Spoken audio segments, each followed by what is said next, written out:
had just finished folding the laundry when her phone rang. It was Amanda, her best friend. "Carol, where are you right now?" "I'm at home." "Why?" You won't believe who I just saw walking into Ero's hotel." "Who?" "TJ, with a girl that looks like she just stepped off a runway. Please come fast." That was all Amanda needed to say.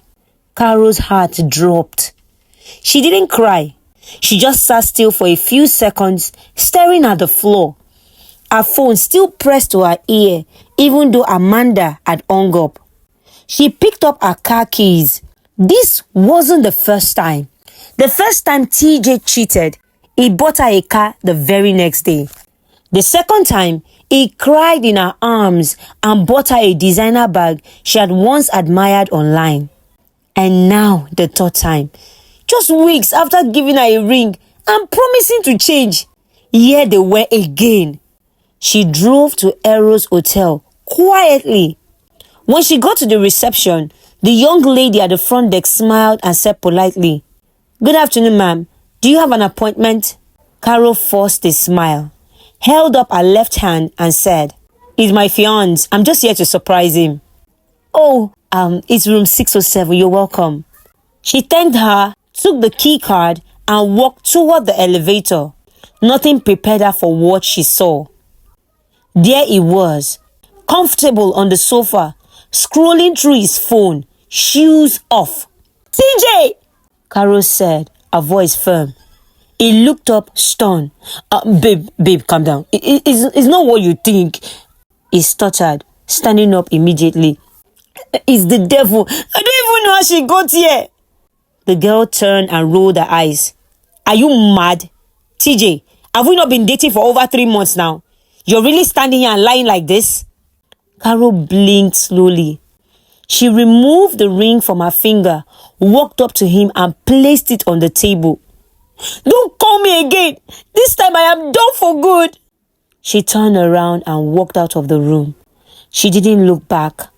TJ called her earnestly that week. He sent flowers and bags. Carol blocked his number. She ignored the knocks on her gate. For the first time in years, she chose herself. 6 months later, at a business fair for young entrepreneurs and investors, Carol was representing Bluestone Asset Management Company.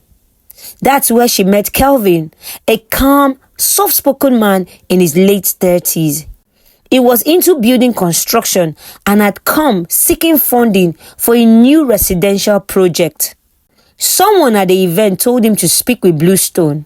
Carol took the meeting. At first, it was just numbers, budget, timelines, partnership terms. But the more they met, the more he stood out. Unlike anyone she had known before. By the following year, she and Kelvin were married.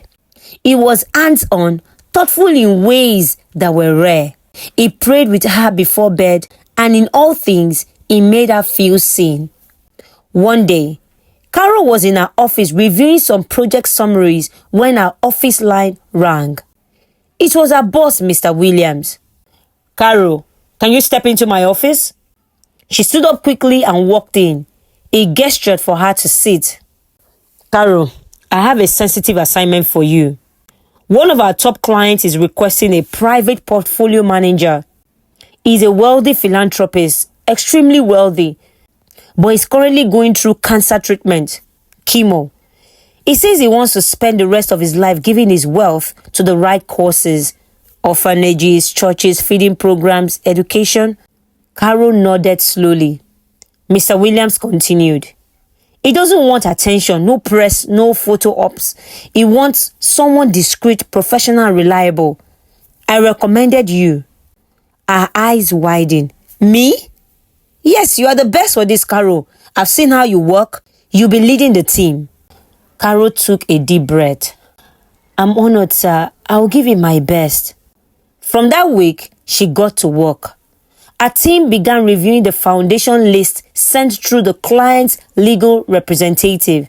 They sent funds to orphanages across the country, sponsored building renovations, cleared school debts, paid for surgeries. The work was intense but fulfilling. Then one morning, several packages arrived at the office. Boxes and envelopes, one for every team member. Inside each box was a thank you note and gift items. Carol's team was stunned. The client had not even met them, yet he appreciated their effort. A few months later, Mr. Williams called Carol again. Carol, well done. You've been doing a great job. Well, the client just flew back into the country. He wants to meet you in person, just for a brief conversation and update. So, I have booked a table for tomorrow at Monarch Cafe by 2 p.m. Okay, sir, no problem. She hung up and took a deep breath. The next day, she got to Monarch Cafe. The waiter showed her a table. To her surprise, it was TJ. Her heart stopped. He looked different, leaner, slightly pale, older in the eyes, but it was him. You? You set this up? What are you talking about? You made my boss assign me to your assets so you could see me again. TJ's face changed. Carol, I didn't even know you were the one managing it until the report started coming in. I didn't plan this. You're a liar, she said, her voice tight. He stared at her, hurt. You call me a liar? After everything I've been through? I'm dying, Carol. I'm going through chemotherapy, and all I've been trying to do is make peace with life. She folded her arms. I'm not doing this. I'm not handling your portfolio anymore. I know this is a trap. TJ looked straight at her. Okay, what about the children? What about the people in need? What happens to them just because you are hungry? You say you know God, but is this what he would do? Is this what Jesus would do? I'm disappointed. With that, he turned and walked away. Carol sat alone at the cafe, her mind spinning. When she got home that night, she couldn't sleep. She opened her work tablet, searched through the project file, and found a contact number. But it was restricted. So she texted Miriam, a colleague in the office, who handled record filing. Miriam replied minutes later and sent it. She stared at the number for a long time, then she typed, I'm sorry for how I reacted. I'll continue the project professionally. That's all. TJ replied, thank you. From that day, they continued the work. They didn't talk about their past. They just focused on the next orphanage, the next cause, the next need. One evening, Carol was in Amanda's apartment helping her fold some clothes. Amanda said, so what was that meeting about with your boss a while back? My sister, you will not believe it. I've been managing a client's portfolio. He's giving his wealth to charity and it's TJ. What? Amanda dropped the towel she was folding. Excuse me? Carol nodded. That devil, what does he want now? My sister, he says he has cancer. He is dying. Don't fall for it. Not only cancer, it's candle. That boy can act. Actor international. He deserves an Oscar. He probably wants something again. Carol looked at her. He didn't even know I was the one managing it, and honestly, he doesn't look like himself. He has lost weight. He looks tired. See, Carol, listen. Just be careful. Don't let your emotions deceive you. We are not that strong. TJ always have a plan. Well, just be careful. That's all I'm going to say. Be careful. Carol didn't argue. She just went back to folding the clothes. But deep inside, her thoughts were far from still. Weeks passed. TJ and Carol still worked closely. He would call Carol often to ask for updates about the foundation. Quietly, humbly, and always with genuine interest. One evening, he called her unusually excited. Carol, you won't believe what just happened. What happened? One of the safe homes we support just rescued 3 girls from trafficking ring. They are safe now. They've been relocated and the team says the grant we sent made it possible. Wow, that's amazing. Thank God. Well, I just wanted you to know, this is the kind of thing that keeps me going. She smiled. Well, it's worth it, and I'm glad we're doing this. Sometime after, Carol suggested that they have dinner together to discuss the possibility of expanding the foundation to other African countries. They met at a quiet rooftop restaurant. She had a laptop and notes. He brought nothing but a calm smile. They talked about Africa, about infrastructure gaps, vulnerable communities, and long-term impact. Midway into the conversation, TJ's phone rang. He checked it briefly and answered. Hello? Oh, yes. I'm still here. Okay, no problem. Yes, the appointment is for 6. Okay, got it. I'll be over there. Oh, okay, thank you. Thank you very much. He ended the call and looked at her apologetically. Oh, I'm sorry about that. That was my therapist. Carol blinked. You're seeing a therapist? Yes, chemo is hard, but what's been harder is everything is doing to my mind. You know, I lost my mom a few months back. I wasn't ready. I thought I had more time. It shook something inside me. He exhaled. Carol looked at him quietly. I'm really sorry, TJ. This must be really hard. Yes, it is. But thank you. I'm just doing the best I can with what I have. There was a pause. Then he asked, and you? How are you really? Your family, your husband? Carol smiled faintly. Well, Kelvin is a really good man. He works in construction. Honest, hardworking. But to be honest, it has been tough. He's been trying hard to land a major contract for months now. Nothing has come true yet. TJ tilted his head thoughtfully. So what kind of project does he take? Does he have a registered company? Oh yes, he knows a few people, but we have been praying. TJ nodded again. Just seeing you happy tells me he must be doing something right. A few days later, Kelvin got a surprising call. A major contractor had reached out. He rushed home and told Carol, breathless with excitement. They danced in the kitchen, laughing, thankful, overjoyed. Carol couldn't help but guess who was behind it. She sent a short message to TJ. Thank you. I know it was you. He replied, it's nothing. That's the least I can do for everything you've done for me. After that, they began liking each other's posts online, quietly, subtly. Carol noticed he often shared Bible verses, reflection on purpose, quotes about life, healing, and faith. She was impressed, not by his money or gestures, but by the man he was becoming. Meanwhile, Kevin's business began to soar. He was constantly traveling, closing deals across different states and even outside the country. They didn't see each other as often, but Carol was happy for him. She supported him in every way possible. When her birthday came, TJ surprised her with a luxurious handbag, the newest release from a high-end brand. Kelvin took her to a restaurant. She had expected something more, maybe a wrapped gift, a note, a surprise, but it was just dinner. That night, as she sat taking off her makeup, she picked up her phone. She dialed TJ. Hey, he said, picking up almost immediately. Good evening. I was just checking on you, she said, trying to keep her voice light. He paused. Is there something on your mind? No, not really. Carol, I guess I'm just tired. Work is exhausting. I feel like I'm doing so much, so I'm just exhausted. That's just it. TJ was quiet for a moment. Then he said gently, don't worry. Remember what the Bible says. Come unto me, all who are weary and heavy laden, and I will give you rest. That's Matthew 11:28.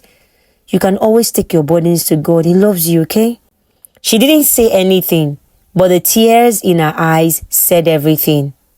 One afternoon, TJ organized a small get-together with the Carol's asset management team. Just a quiet evening to appreciate everyone for their hard work. I want to appeal to everyone to hold on to what you love. Make sure you value your relationships. You know, while doing chemo, I've realized that life is really short. I once had something so special, something so amazing, but I threw it all away.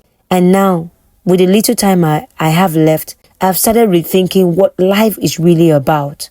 He smiled faintly, lifting his glass. Salute! The room echoed back, salute! And they all drank. A few days later, TJ and Carol traveled to Kenya for a field inspection on one of the new foundation sites. The visit was scheduled for 2 days. They arrived late in the evening and realized the local town only had one decent hotel, a simple place with clean sheets but limited rooms. When they got to the counter, the manager apologized. Please, there's only one room left. Carol looked uncomfortable. TJ quickly spoke. Don't worry, I'll sleep on the floor, or I can sleep in the bathroom if it makes you feel better. But the night stretched longer than they expected, and one thing led to another. They crossed a line. They slept with each other. When the trip was over, Carol sat alone in her office, her head bowed, her eyes distant, her body trembling. She felt heavy, broken. She had betrayed the one person who trusted her completely. Her phone buzzed. It was a message from TJ. Our night at the hotel meant a lot to me. You should come over again. Let's talk. She stared at it. Her hand shook. She thought after the trip, he had forgotten everything or even regretted their nights together. TJ, I'm not coming. Whatever happened between us, it was a mistake and you know it. It will never happen again. She ended the call. Less than 5 minutes later, another message came in, this time with a video attached. She opened it. It was a recording of what happened that night in the hotel. Her mouth went dry. Her body froze. Then another message followed. If you don't come here in the next hour, I'll make sure your husband sees this. Carol screamed, God, why are you doing this? She called him immediately, but he declined the call. When she arrived at his house later that evening, he welcomed her with a smile and offered her a drink. Relax, relax. She refused to drink, but he kept talking gently. Soft words, false concern. And again, he had his way with her. By 11 p.m., she returned home. Kelvin was waiting in the living room. His eyes looked tired but gentle. Carol, where are you coming from? Where are you coming from at this time of the night? Babe, I'm so sorry. Work was a lot. I had to stay back to finish some things. He looked at her closely. But I called your office. They said you left since 4:30. Yes, I know, but I couldn't focus there. I went somewhere to clear my head and finish the report. Kelvin didn't press. Would you like some dinner? No, babe, I've eaten. That night, she lay beside him facing the wall. Silent tears ran down her face. She held the pillow tightly and wept quietly, careful not to let him hear. She feared that this was only the beginning of her destruction. Carol was in the kitchen when she heard the doorbell. Kelvin opened it. A man stood there smiling confidently. Hi, you must be Kelvin. I am TJ. Kelvin's face lit up. Whoa! Mr. TJ, I've heard so much about you. Oh, thank you for all you've been doing. Carol froze. She stepped out slowly, her heart racing. Well, I actually came to see Carol, TJ said, his eyes on her. Kelvin looked surprised but smiled. That's fine. Then came the line that made her stomach drop. You see, your wife and I made a video, TJ said. Carol shot him a pleading look. Please don't. Kelvin turned curious. What kind of video? TJ smiled. Just an amazing one. You know, like a TikTok thing. You want to see it? Quickly, Carol cut in. Don't mind Mr. TJ. You know the one about the latest trendy dance that these teenagers are doing right now. So that's the one he's talking about. Mr. TJ, how can you show my husband that funny video? Please don't do that now. TJ laughed lightly, but his eyes stayed locked on her. Then Carol turned to him with a calm but firm tone. Mr. TJ, I will bring your foundation files to your office. We can talk more there, if that's okay. That was their code, the line she had to use to escape. TJ nodded and understood. Of course. I just wanted to be sure that you are still in. Of course. We're doing a great cause for humanity. Why would I be in? Oh, okay, good. I'll take my leave now. As soon as he left, Carol rushed to Amanda's house and told her everything. Amanda listened in shock. I knew it. God, if I swear for this guy, it will look... See, you can't keep this from Kelvin. If TJ come to your house like this, he will do anything. You have to speak up before it gets worse. Carol nodded slowly. She was tired, broken, and afraid. That evening, she waited until Kelvin came home. Then she knelt before him and told him everything. Tears rolled down her eyes. She confessed the truth, the manipulation, the blackmail, the silence, the shame. Kelvin said nothing. He stood up, quietly packed a few of his things and walked out the door. Carol didn't stop him. She sat on the floor and wept. With Amanda's help, their pastor heard about what happened and invited Kelvin to his office. The pastor listened, then said gently, Mr. Kelvin, let me not lie to you. It takes a good woman, a courageous woman to open up to her husband like this. You know your wife. She will never do anything to intentionally hurt you. This is pure manipulation. And this is also warfare. She needs you to fight with her, not walk away. Kelvin shook his head. Sir, I'm disappointed. I trusted her and she betrayed me. Mr. Kelvin, do you deserve grace? Yes. Then why do you think your wife doesn't deserve the same grace? We have all sinned and come short of the glory of God. If you cannot forgive your wife, then you do not understand what marriage is. I am not trying to undermine what she has done. It was wrong, yes. But the fact that she's able to open up to you, please, do not let another man take your wife from you. Fight for your marriage. The words hit deep. Kelvin didn't say much after that, but he promised he would forgive her. That night, he went back home. He met Carol sitting quietly, her eyes swollen from crying. He didn't say much. He just opened his arms. She stood. He embraced her. I'm not happy about what has happened, but I'm willing to walk through this issue with you, together as a team. They sat together and ate quietly. Halfway through dinner, her phone rang. It was TJ. Carol looked at the phone, then pressed speaker. So this is how you want to repay me, Carol? Don't try me. I will destroy you. I will send the video to every WhatsApp group. I will put it on the internet. So you think you can leave me for another man? Never. What TJ wants, TJ gets. If I can go through this length to fake chemo and to fake a therapist just to have you, then you should be sure that I can do anything to destroy you. Carol said nothing. Then Kelvin spoke. TJ, I know everything you have done. You think your money and your connections will save you. But we serve a God who fights for us. Whatever you plan, it will not stand. TJ laughed. Let me tell you something, Mr. Kelvin. I have a thing for married women. Oh, they are delicious. And I want your wife. If I could fake cancer, you should know I can do anything. You have 24 hours before the whole wide world see what we created together. The call ended. He's going to do it. He's not bluffing. He's dangerous. He's going to destroy me. Oh God.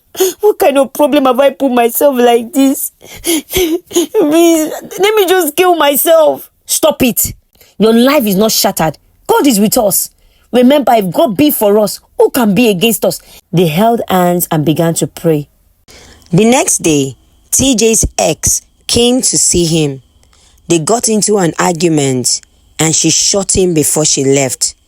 His body was discovered by the pizza delivery man. The neighbors were called on and the police came also.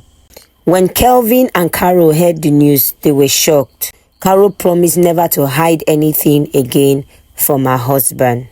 If this story resonated with you and you're currently in this situation, I want you to know that God's grace is available to pull you out from any pit that you're in. So, if you enjoyed this story, give it a thumbs up. And if you would like to start a YouTube channel the right way, I'm going to link a manual I wish someone gave me when I first started.